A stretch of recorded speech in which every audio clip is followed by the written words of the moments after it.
태초에 하나님이라는 제목으로 우리 같이 하나님 말씀을 나누도록 하겠습니다.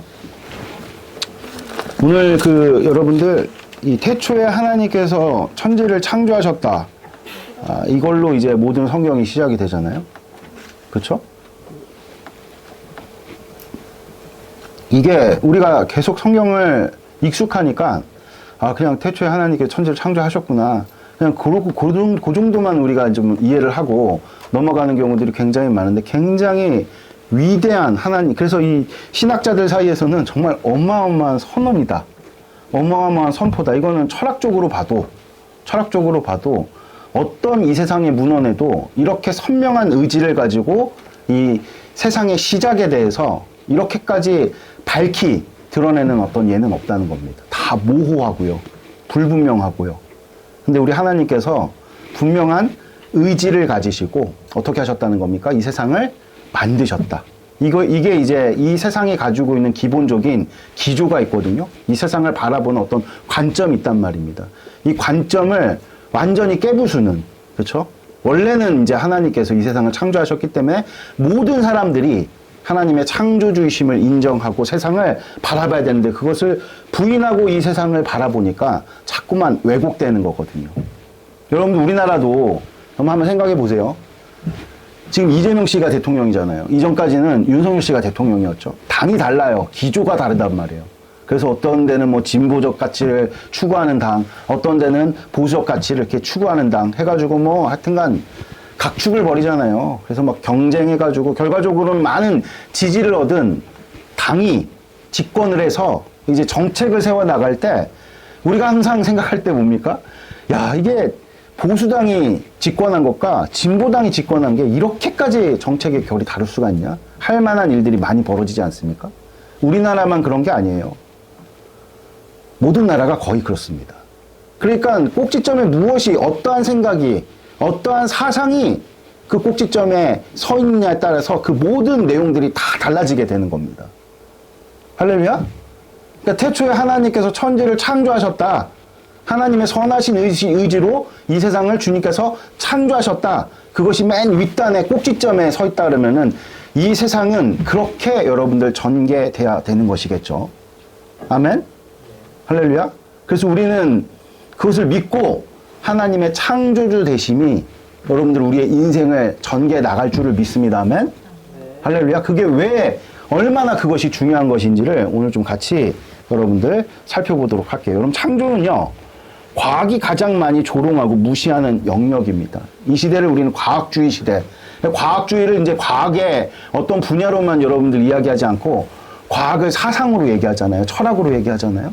과학이 최고다. 그래서 과학적 검증. 그래서 과학적 검증이라는 게 증거주의. 뭐 그래서 요새 많은 사람들 가운데 팩트가 뭐냐 이런 얘기 많이 하잖아요. 그렇지 않아요, 여러분들? 이 얘기 하게 된지 그렇게 길지 않아요. 그러니까 그만큼 과학이 뿌리 깊게 우리 삶 가운데 침투해 들어왔다. 이렇게 여러분들 생각하시면 틀리지 않습니다. 아멘? 아멘은 아니죠.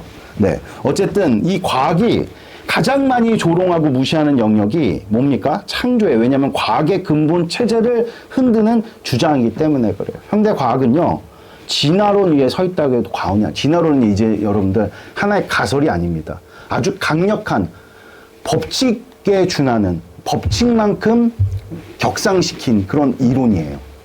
그러니까 여러분들 진화론은 현대 과학을 구사하는 핵심 이론입니다.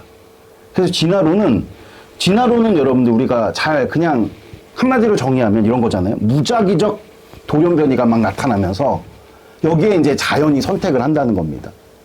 자연 선택. 이게 핵심이에요. 그러니까 어렵죠. 좀 쉽게 얘기하면 진화론의 메커니즘 자체가 우연성을 전제로 세워진 건데 우연히 다 벌어진 일들인데 아니 하나님께서 의지를 가지시고 선하게 이 땅을 창조하셨대. 말이 안 되는 거죠. 아멘? 이 물질 세계를 초월한 어떤 존재가 이 물질 세계를 의지와 무슨 계획을 가지고 창조를 했대. 그러면 그들이 주장하는, 그들이 구사하는 모든 학문 체계는 다 무너져 버리게 되는 겁니다. 왜냐하면 우연성이 전제가 돼야 되는데 창조론을 인정하려면 누군가의 의지를 인정해야 되거든요. 그거는 이제 과학으로서는 도무지 받아들일 수 없는 그런 주장인 거죠. 아멘? 다시 한번 말씀드려 창조는요. 오늘 말씀이 우리에게 전하는 바는 인격적 하나님의 분명한 의지에서 비롯된 계획과 목적의 결과인 것입니다. 아멘? 그러므로 과학을 기반으로 펼치는 작금의 세상이 하나님의 본래 계획과 목적에 얼마나 불응할지 우리가 가늠할 수가 있는 거죠. 꼭지, 처음이 완전히 달라지게 되는 거예요. 아멘? 하나님은 우리를 창조하실 때 분명한 선하신 목적대로 우리를 의지를 가지고 창조를 했는데 과학은 우리에게 계속 뭐라고 얘기를 하냐면 이 세상의 모든 시작은 우연히 다 벌어진 거야. 그 무작위적인 어떤 그런 돌연변이의 반응으로 많은 종들이 나타났고 그 중에 선택받은 자연이 선택한 우열 종자들만 계속 남아서 진화하는 거야. 이게 지금 과학이 우리에게 주장하는 바고 이게 꼭지점이 서 있으니까 이 같은 꼭지점에서 내뿜는 사상들이 우리의 삶을 자꾸만 전개해 나가는 겁니다. 그러니까 여러분들이 사는 게 힘들겠어요? 안 힘들겠어요? 당연히 힘든 거죠. 신앙 양심을 가지고 이 세상을 정직한 마음으로 우리가 대면하면서 사는 거에 어려운 거예요. 많이 어려운 겁니다. 진화론은 죽음, 양육강식, 경쟁이 발전의 메커니즘입니다. 무슨 말이냐면 진화론은 그래서 이 진화론을 사람들이 뭐라고 얘기하냐면 죽음의 신학이다 이렇게 불러요. 실제. 그러니까 진화론은요. 어떤 식으로 구사가 되냐면 죽음이 없잖아요. 그럼 경쟁도 없겠죠. 경쟁이 없으면요. 선택과 도태도 없어요. 그에 따라 나은 상태로서의 발전도 없죠. 그러므로 진화론적 관점에서 우리네 인생이란 더 나은 상태를 향한 밑거름 그 이상도 그 이하도 아닙니다. 우리의 삶이라는 게. 무슨 뜻인 진화를 위한 양분에 불과한 겁니다. 그래서 과학에서는요. 사람을 그렇게 특별한 존재로 여기지 않습니다. 그저 자연의 일부고 어디로 나아갈지도 모르는 발전의 희생양일 뿐인 거예요. 그러나 성경은 결코 그렇게 말씀하고 계시지 않아요. 성경은 우리를 일컬어 생명이라고 호칭을 해요. 같이 한번 읽어볼까요? 우리 말씀? 읽겠습니다. 2장 19절, 창세기 2장 19절 같이 읽겠습니다. 시작. 여호와 하나님이 흙으로 각종 들짐승과 공중의 각종 새를 지으시고 아담이 무엇이라고 부르나 보시려고 그것들을 이끌어 가시니 아담이 각 생물을 부르는 것이 곧 그의 이름이 되었더라. 아멘. 여러분 아담이라는 그 호칭 자체가 생명이라는 뜻을 함의하고 있어요. 그리고 하나하나를 아담을 통해 가지고 주님께서 이름을 붙여주셨단 말이에요. 이름은 어떤 것을 의미합니까? 명예죠. 명예. 그러니까 무슨 뜻이냐. 다 너희들은 존귀한 자다. 라는 것을 오늘 주님께서, 그러니까 인간의 역할이라는 것은 하나님께서 선하게 창조하신 모든 피조물들을 거룩하게 명예를 부여하는 겁니다. 그래서 오늘 이지연 사모님은 참 거룩하고 훌륭하신 분이십니다. 우리 김대원 형제님 오늘 이렇게 다 그 피곤한 와중에도 이렇게 모든 것을 그 긴 거리를 뚫고 나와서 예배를 드리시니 참 훌륭하시네요. 이게 그냥 듣기 좋으라고 하는 이야기가 아니라 이게 팩트예요. 하나님 나라에서는. 아멘? 그러니까 하나님은 우리를요, 생명이라고 호칭하죠. 생명. 또한 존귀한 하나님의 형상이라고 부르는데요. 같이 다시 한번 읽어보겠습니다. 창세기 1장 26절 27절 같이 읽겠습니다. 같이 읽겠습니다. 시작. 하나님이 이르시되 우리의 형상을 따라 우리의 모양대로 우리가 사람을 만들고 그들로 바다의 물고기와 하늘의 새와 가축과 온 땅과 땅에 기는 모든 것을 다스리게 하자 하시고 하나님이 자기 형상 곧 하나님의 형상대로 사람을 창조하시되 남자와 여자를 창조하시고. 아멘. 하나님의 형상이다. 하나님께서 우리에게 그렇게 위대한 위치와 호칭을 우리에게 주신 겁니다. 아멘? 피조물인데 감히 창조주의 어떤 그런 형상을 가진 자로 주님께서 우리를 창조하신 거죠. 아멘? 모든 만물이 하나님 안에서 특별하고 선하지만 그 중에서도 인간을 주님께서 아주 특별하게 만드셨다. 이 점을 여러분들이 분명하게 마음에 새기시는 복된 축복이길 바랍니다. 아멘? 무엇보다 성경은요, 모든 피조물을 향해서 하나님이 보시기에 심히 좋았다. 이렇게 창세기 1장에 말씀하고 있다는 겁니다. 이것은 우리가 얼마나 존귀한 자인지를 표현하는 최고의 감탄사예요. 그러니까 창세기 1장, 우리 여기에 지금 없는데, 창세기 1장 말미에 보면 하나님께서 모든 것들을 지으시고 심히 그냥 보기 좋았더라가 아니라 심히 보기 좋았더라. 이게 히브리적 어떤 표현에서는요, 최고의 감탄사인 거예요. 지금처럼 우리의 표현 양식들이 많지 않았단 말이에요. 당시에는 문자가, 언어가 생긴 지가 얼마 안 됐기 때문에 지금처럼 우리가 이렇게 다채롭게 표현할 수 없는데 심히 보시기에 좋았다더라. 이거는 최고의 감탄을 표현한 어떤 그런 문장이라는 거죠. 이것은 우리가 얼마나 존귀한 존재인지를 표현하는 최고의 감탄사인 겁니다. 그러므로 우리의 시작은 선하고 아름다웠고 온갖 찬사와 축복을 받는 시작이었어요. 그래서 찬양 중에 당신은 사랑받기 위해 태어난 사람, 이거는요 그냥 뭐 기독교인들이 비기독교인들을 꼬시려고 만든 찬양이 아니고요, 진리가 담겨져 있는 가사인 거예요. 그 표현은요 지극히 성경적이고 합당한 표현입니다. 그래서 지위고하를 막론하고 남녀노소, 돈의 유무, 건강함과 병듦, 잘생김과 잘생기지 않음, 모든 것들을 떠나서 다 상관없어요. 존재가 귀한 겁니다. 다시 우리 한번 따라해 봅시다. 우리 옆 사람하고 인사합시다. 존재가 귀한 겁니다. 존재가. 제가 다시 한번, 남녀노소, 돈의 유무, 지위, 고하를 막론하고 병들었거나 건강하거나 다 필요 없다는 거예요. 존재 자체가 뭐한 겁니까? 존귀한 겁니다. 존귀함. 그것이 우리 신앙의 시작점인 거예요.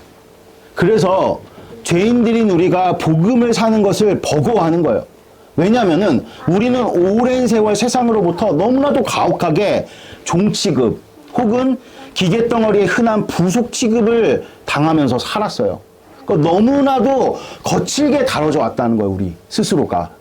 아세요, 여러분들? 그래서 하나님의 사랑이 믿어지지 않고 실감나지 않는 거예요. 이것은 마치 이집트에서 히브리인들이 당했던 일과 아주 유사해요. 종 취급 당했잖아요. 소모됐잖아요. 그렇잖아요? 그들의 어떤 그런 욕심과 그들의 욕구를 누리기 위한, 그쵸? 하나의 소모품 정도로밖에 대우를 받지 못했잖아요. 여러분들, 행복이 무엇일까요?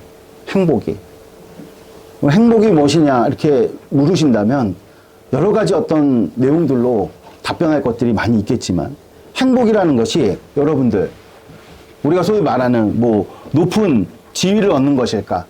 아니면 돈을 많이 버는 것일까? 아니면 명성과 인기를 많이 쌓는 것일까? 그런 것들이 행복이라면 성경에서 그런 것들이 행복이라고 주님께서 우리에게 가르쳐 주셨겠죠? 그러나 성경은 그렇게 절대로 이야기하지 않는다는 거, 않고 있다고 지금 오늘 주님께서 우리에게 가르쳐 주시는 거죠. 우리 같이 한번 말씀 읽읍시다. 요한복음 13장 34절 같이 읽겠습니다. 시작. 새 계명을 너희에게 주노니 서로 사랑하라. 내가 너희를 사랑한 것 같이 너희도 서로 사랑하라. 성경은 행복을 다음과 같이 말씀하고 있는, 뭡니까? 행복이 뭐예요? 행복은 이 말씀을 풀어보면 응당 내 존재 자체를 기뻐하며 사랑 혹은 환대만. 여러분들, 우리 교회에서 누가 제일 행복할 것 같아요? 누가 제일 행복할까요? 강윤이죠. 강윤이는 다 환대해요. 강윤이 보면은 그냥 아이고 예쁘다, 아이고 예쁘다. 그러니까 강윤이만 지금 제일 맑잖아요. 그렇잖아요. 쟤네들 이제 조금 이제 유겸이, 소은이, 얘네들은 이제 표정도 있고 뭐 말도 막 하고 막 그러니까 이제 거기에 따라 가지고 이쁠 때도 있고 안 이쁠 때도 있고 그런 경우들도 있겠는데, 어리면 어릴수록 그냥 너무 예쁜 거야. 너무 예쁜 거야. 그러니까 얘가 교회 오는 걸 좋아할까 안 좋아할까요? 100% 좋아합니다. 100% 좋아. 왜냐하면 환대받으니까, 나를 기뻐해 주니까. 그리고 그 행복이라는 건 그렇게 환대받고 나를 기뻐하며 사랑받는 것인데, 그리고 그 사랑을 받은 것을 고스란히 남에게 전하는 것, 이거를 성경은 우리에게 행복이라고 말씀하고 있다는 겁니다. 우리 신명기 33장 29절 한번 같이 읽어볼까요? 같이 읽겠습니다. 시작. 이스라엘이여 너는 행복한 사람이로다. 여호와의 구원을 너같이 얻은 백성이 누구냐? 그는 너를 돕는 방패시요 내 영광의 칼이시로다. 내 대적이 내게 복종하리니 내가 그들의 높은 곳을 밟으리로다. 아멘. 제가 이 말씀을 모세가 전한 거거든요. 그런데 당시 이스라엘은요 40년을 광야에서 살았어요. 한번 저는 상상을 해봤습니다. 과연 이스라엘은 무엇이 행복한 것일까? 그들은 광야에서 뺑뺑뺑뺑 돌았단 말이에요. 40년 동안 아무것도 없고 아무것도 한 게 없어요. 어떤 생산적인 활동도 한 것이 없습니다. 광야에서. 출애굽 1세대는요 모두 광야에서 죽었어요. 그러니까 발붙일 땅 한 조각 없는 그들의 처지를 과연 행복하다 할 수 있는가? 저는 의문이 들었단 말이에요. 이렇게 얘기하실 거면 차라리 하나님께서 행복의 조건처럼 얘기한 너희들이 구원받았다. 너희들을 돕는 방패다. 내 칼이, 내 영광의 칼이 뭐 여기까지는 지금까지 뭐 경험적으로 광야에서 보호해 주신 것이라고 얘기할 수는 있겠으나 내 대적이 내게 복종하리 내가 그들의 높은 곳을 밟으리로다. 미래적인 거잖아요. 그러면은 행복할 거다. 이스라엘이여 너는 행복할 것이다라고 얘기를 해야지. 저거 현재형 거든요. 현재 완료형이에요, 여러분들. 저 동사 자체가 행복하대요. 지금 행복하대요. 그럼 뭐가 도대체 행복한 것인가? 근데 제가 창세기 1장을 공부하다가 그것을 깨닫게 됐어요. 여러분 눈으로 보는 이 세상은 결코 공평치 않죠. 그렇지 않습니까? 공평하면 안 돼요. 진화론적 관점에서는 진화가 돼야 되는데 다 똑같으면 어떻게 여러분들 자연 선택이 일어납니까? 우열인자가 어떻게 구별이 되죠? 절대로 세상은요 공평하면 안 돼요. 그런데도 공평을 외쳐요. 그건 여러분 거짓말입니다. 그들이 하고 있는 행동과 말하는 게 너무 다르죠. 공평하면 안 됩니다. 세상은 계속 발전해야 되거든요.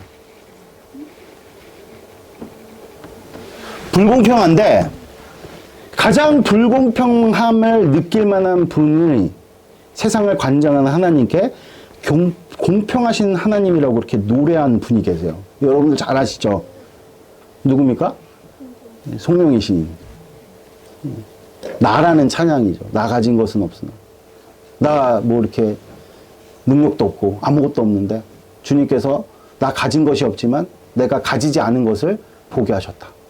그러면서 공평하신 하나님, 공평하신 하나님 이렇게 막 외치지 않습니까? 그래서 이 찬양이 한때 한국교회에 정말 붙들려서 많이 쓰임을 받았죠. 그분의 시에는 하나님의 공평함이 무엇인지가 잘 드러나는데 그게 뭔가 봤더니 사랑이라는 거예요. 사랑. 하나님은 우리 존재 자체를 사랑하신다는 거죠. 제가 그저께인가요? 어머니를 모시고 서울대병원에 갔어요.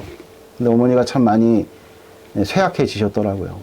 그래서 참 투석받는 거 정말 쉽지 않아요. 건강관리, 하나님께 건강한 육체를 달라고 여러분들이 항상 간구하시고 건강을 누리시기를 축복드립니다.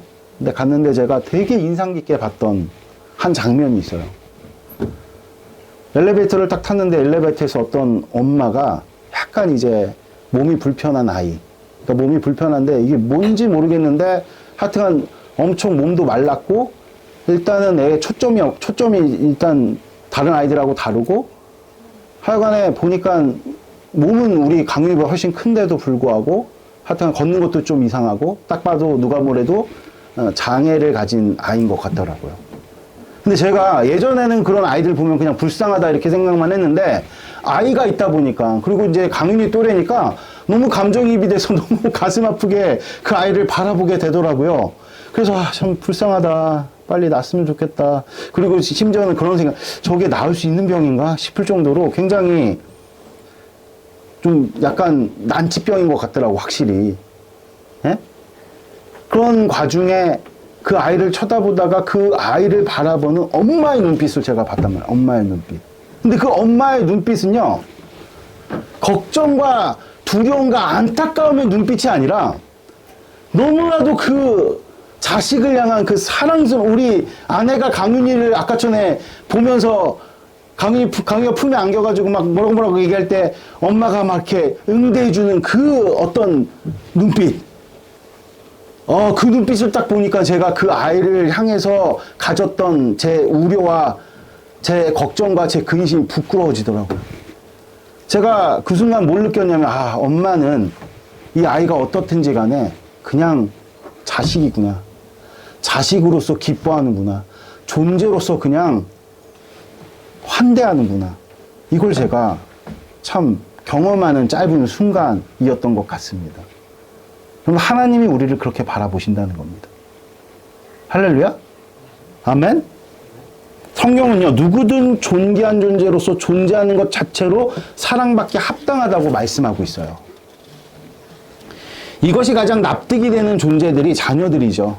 그들이 태어난 존재하는 것만으로도 얼마나 경이롭고 놀랍습니까? 그렇지 않아요? 너는 엄마의 기쁨이야. 존재 자체가. 아멘? 그런데 사랑이란 미명 아래 이 자녀들을요, 이 세상에 무한 경쟁이 벌어지는 이 세상, 험한 세상에 떠밀어서 누군가의 선택을 위한 밑거림이 되는 일에 우리 부모들이 엄청 혈안이에요.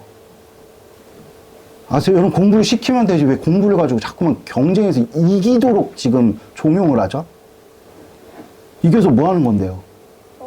그 1등만 기억하는 세상에서 여러분들 잘 먹고 잘 살라고 우리 아이들 그렇게 키우겠다는 겁니까? 너무나도 무책임한 겁니다. 그런 시간에 여러분들 오늘 주님께서 우리에게 말씀하십니다. 그런 시간에 사랑을 주라고 말씀하시죠. 아이들이 공부를 잘하나 못하나 걱정만 하지 말고 지금 당장 그들의 눈을 마주치며 그들이 가진 생각과 마음을 먼저 헤아려 보라고 주님 우리에게 말씀하고 계시죠. 여러분들 진짜로 교회에서만 할 수 있는 말 아닙니까? 행복은 성적순이 진짜 아니잖아요. 아멘? 행복 성적순 아니잖아요. 제가 김남원 형제랑 예전에 이야기 이렇게 나누다가 김남원 형제가 나한테 그런 얘기를 하더라고. 자기 친구 중에 의사가 많대요. 근데 자기는 자기 친구들 의사가 그렇게 많고 돈도 많이 벌고 그러는데 하나도 그들의 삶을 인격적으로 관계를 해보니 행복하지가 않더래요. 그래서 우리 유교민은 의사를 만들 생각이 없으시대요. 맞죠? 민지야 좀 다른 생각이시고. 제가 다시 한번 말씀드릴게요. 사랑이라는 것을 분명하게 여러분들이 제대로 정의하지 않으면 우리 인생이요, 만족은 죽을 때까지 없을 겁니다. 아멘?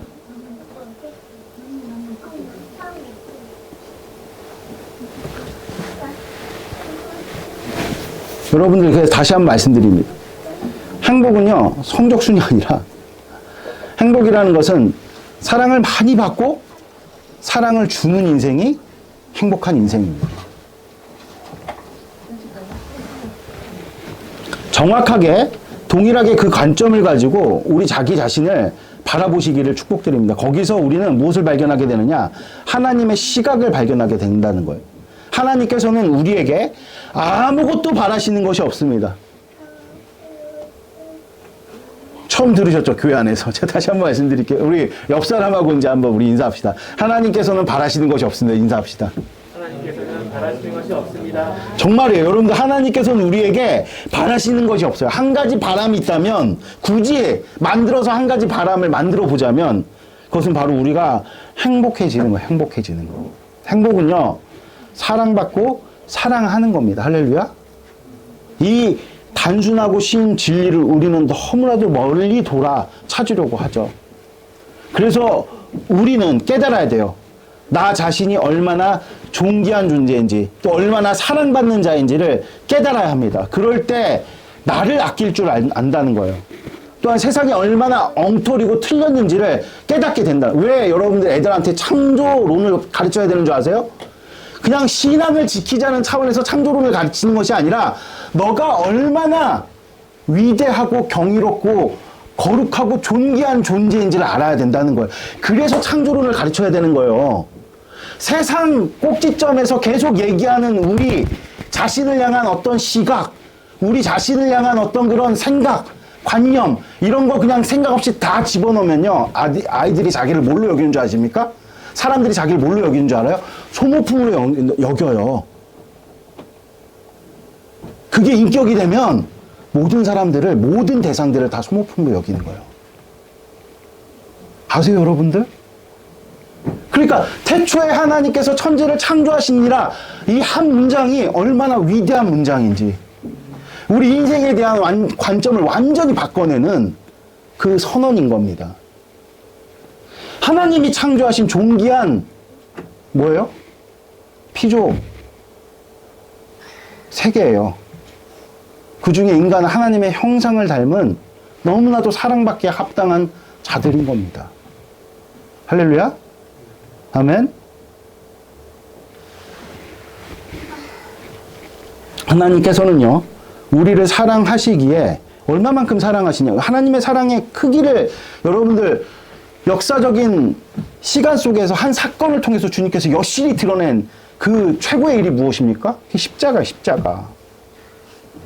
당신의 아들조차 아끼지 않고 죽음에 내어주셨어요. 그래서 사도 바울이 뭐라고 얘기를 하냐면 성령 하나님, 우리 안에 내주하고 계시는 그 성령 하나님을 시기하기까지 여러분들 이게 무슨 뭐 문학적 표현이 아니라 그냥 액면 그대로 그 내용을 보시면 돼요. 성령 하나님을 우리 가운데 다 보내주셨는데 그 성령 하나님이 우리를 사랑하세요? 안 하세요?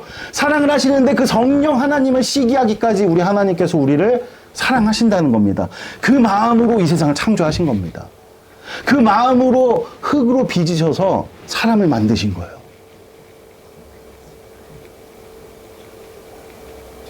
아멘? 그래서 복음이 우리에게 너무나도 중요한 겁니다. 그러니까 여러분들 우리가 이 같은 하나님의 사랑을 깨닫고 알면 이 정도 사랑을 받았으면 행복하지 않은 게 죄죠. 옆 사람하고 이제 한번 인사 한번 해봅시다. 행복하십니까? 한번 이제 보세요. 강희야 행복해? 행복해?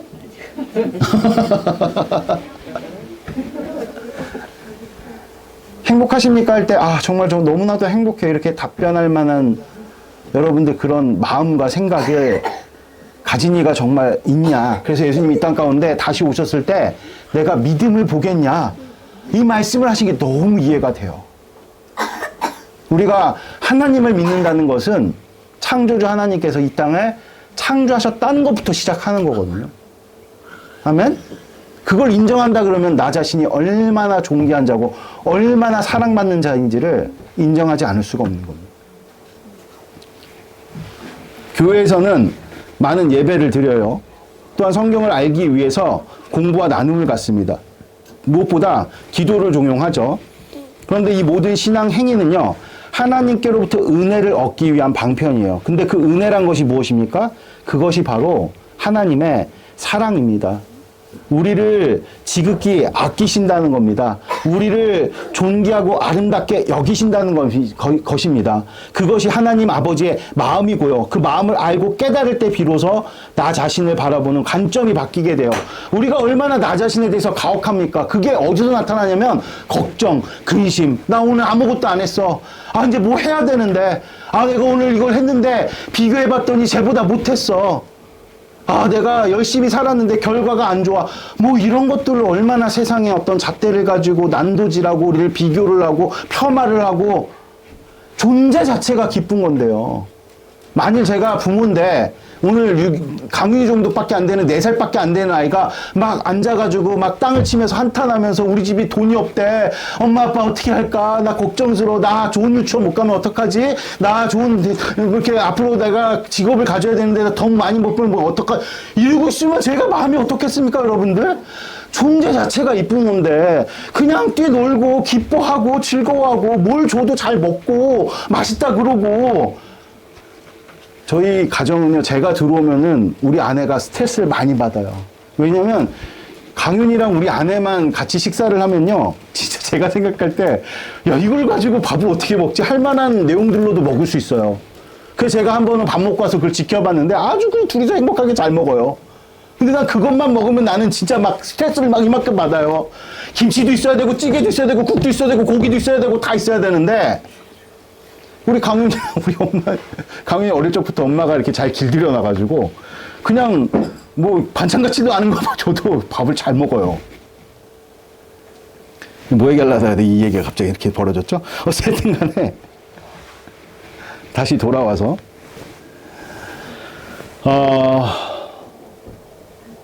그래서 우리가 하나님 마음을 알고 깨달을 때 비로소 나 자신을 세상을 바라보는 관점이 바뀌게 되는 겁니다. 가치관이 완전히 바뀌게 되는 거예요. 변화는요, 하나님의 사랑을 깨닫는 것에서부터 시작되는 겁니다. 이 같은 변화에 대해서 사도 바울은 다음과 같이 말씀해요. 고린도후서 5장 17절 같이 읽겠습니다. 시작. 그런즉 누구든지 그리스도 안에서 새로운 피조물이라 이전 것은 지나갔으니 보라 새 것이 되어도다. 그러니까 하나님 믿는 거는요, 완전히 어떻게 되는 겁니까? 근간이 바뀌어버리는 거예요. 그러니까 이걸 건축용으로 빌리자면은 리모델링이 아니라 아예 다 무너뜨리고 재건축하는 겁니다. 재건축. 그래서 우리는 반드시 복음으로 말미암은 하나님의 크신 사랑을 만나야 돼요. 그것을 피부로 느껴야 합니다. 그 시작은 곧 내가 존귀하고 사랑스러운 존재라는 겁니다. 아멘? 할렐루야? 내가 너무나도 사랑스럽고 존귀한 존재라는 거예요. 내가 요새 왜 이렇게 사람들을 판단하지? 여러분들 그러면 역으로 한번 깊게 한번 생각해 보세요. 내가 사람들이 판단하는 게 아니라 내가 지금 어마어마하게 판단받고 있는 거예요. 사람에겐 생존 본능이 있고 방어 기제가 있거든요. 그런 것들 때문에 내가 그냥 다른 사람들 뭐라고 하지도 않는데 스트레스 많이 받고 있는 거예요. 그러면서 자꾸만 나를 그런 어떤 평가의 기준에 탁 올려다 놓고 난도질하고 있는 겁니다, 지금 여러분. 그래서 성경에선 판단하지 말라고 얘기하는 게 무슨 뜻인지 아세요? 너 자신을 좀 사랑해라. 하나님의 사랑을 좀 깨달아라. 너가 얼마나 지금 사랑받고 존귀한 자로 지금 환대를 받고 있느냐. 어디서 환대합니까, 우리를? 다 부속품이죠. 너 뭐 가진 거 얼마야? 너 어느 정도 능력 있어? 그거 다 소모시켜서 버리는 거 아니에요? 회사가 책임진대요? 지금 좀 잘 나가고 지금 좀 능력 있다고 해서 정말 보장해 준대요? 웃기는 소리 하지 마. 피라미드 구조잖아요. 김 부장 이야기 못 봤어요, 여러분들? 그냥 버려지잖아요. 교회 하나님만이 우리를 존귀한 자라 여기시면서 우리가 그것을 믿을 때 존귀한 자로서 이 땅 가운데 하나님께서 그 존재감을 뿜뿜 뿜어나게끔 살게 하시죠. 걱정하지 마세요. 지금 좀 논다고 걱정하지 마세요. 지금 좀 쉬고 있다고 걱정하지 마세요. 존재하는 것만으로도 가치가 있어요. 이게 오늘 복음에서 우리에게 전하는 아주 무너지지 않을 견고한 메시지입니다. 이걸 믿으세요. 아멘? 오늘 우리가 읽은 본문은 바로 이것을 선언하고 있는 겁니다. 태초에 하나님께서 천지를 창조하셨습니다. 창조는 우연의 산물이 아닙니다. 또한 창조는 종과 종 사이의 치열한 경쟁을 통해 강한 것만 살아남는 양육강식의 결과가 절대로 아닙니다. 모든 종은, 모든 존재하는 것들은 하나님의 사랑으로 지어진 소중한 존재인 거죠. 그 어떤 것도 중요하지 않은 것이 없고 그 어떤 것도 잉여의 것으로 덩그러니 방치된 것도 없어요. 다 필요하고 다 소중하고 다 사랑스러운 거다. 왜냐하면 창조주 하나님의 선하신 의지로 모든 것이 그냥 충동적인 게 아닌 계획적으로 하나님께서 창조하셨기 때문입니다. 할렐루야.